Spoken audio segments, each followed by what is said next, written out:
Sea wave energy buoy for saving coral reef line. The problem. From the study of tourism of the Koh Tao and Koh Phangan Islands, Suratthani province has problems with the collision of ships with coral reefs. The accidents are often due to a lack of a warning light at coral reef locations. Buoys marking the reef and artificial reefs use materials such as steel, painted with a coral reef sign to avoid ships from anchoring on or hitting the reef.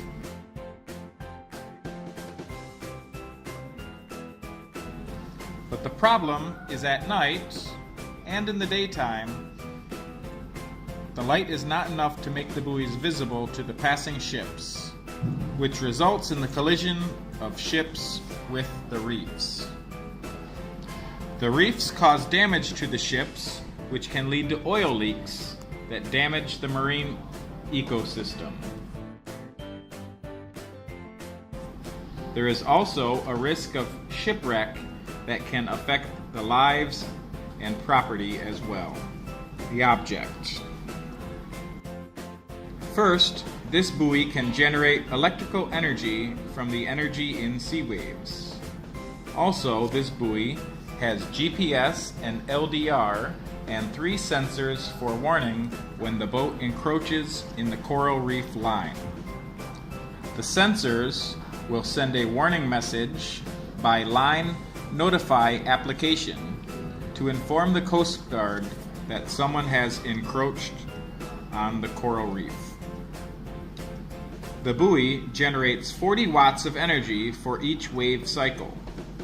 One round makes 8 times the wave energy.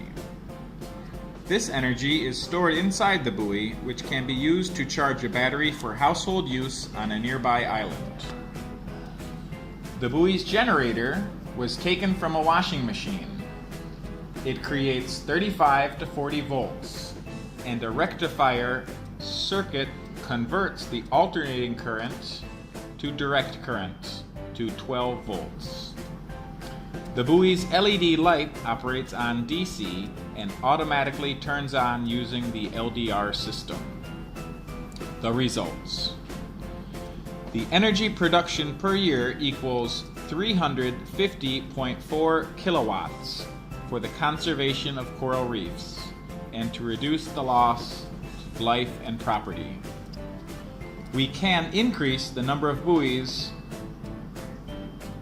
more for application related for electrical production flow and distribution or use within the island community without electricity. It can be built for government or commercial use and patented.